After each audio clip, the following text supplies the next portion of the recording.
The member for Kooyong. Mr Speaker, there is a winter of growing discontent out in the nation's workplaces. These are not my words, but those of respected journalist Alan Kohler on ABC's Inside Business just a few days ago.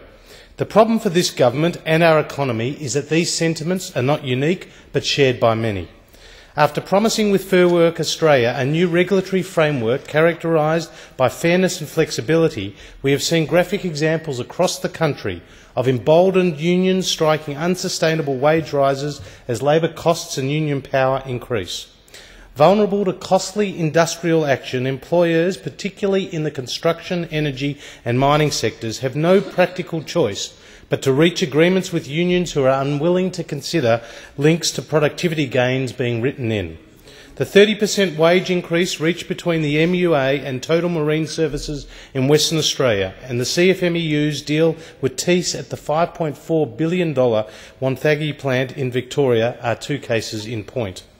Indeed, the failure to achieve productivity gains at Wonthaggi is as a factor in the recent profit downgrade issued by Tees parent company Leighton's. Now employers across the country are on notice, with workers at Wonthaggi receiving $50 an hour more than their compatriots across the state. The unions see this agreement as the new benchmark, not an isolated case. But wages claims are just one element in a worsening workplace environment where productivity, as measured by GDP per hour worked, is down 1.8% in the March quarter. Examples of this deteriorating environment include more far-reaching modern awards imposing increased regulations and restrictions on more workplaces and in the process forcing up labour costs for employers, an Australian Building and Construction Commission which now has a reduced capacity and inclination to tackle lawlessness and intimidation on building sites, greater right of entry for unions to enter the workplace, more onerous unfair dismissal provisions which act as a disincentive to hire, and a concerted attack on independent contractors to force them into direct employment arrangements whereby they can come under union control. And in a major decision earlier this month, Fair Work Australia has given the green light to unions undertaking industrial action prior to workplace bargaining ever being underway.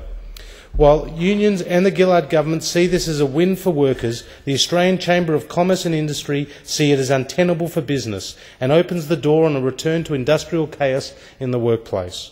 Not a good omen for an economy already suffering capacity constraints and for Labor's industrial relations framework, which Julia Gillard herself declared in 2007 as being good for productivity. Mr Speaker, what is more, with its radical alliance partner the Greens and their plans to abolish the ABCC, strengthen a union's right of entry and abolish secret ballots, soon to assume the balance of power in the Senate, who knows what further regulation, cost and complexity Labor has installed for Australia's workplaces.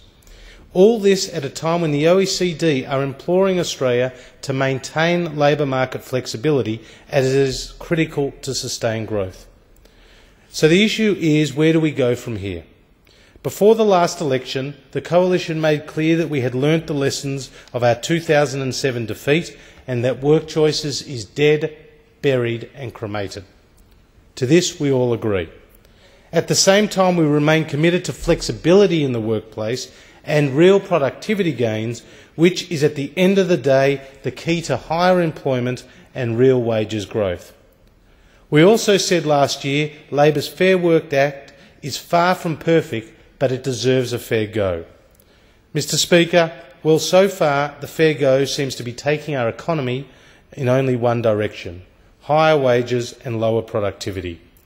It's now time that all fair-minded employers, employees and industry participants speak out for change, for such a combination of higher wages and lower productivity is unsustainable for the Australian economy in the longer term.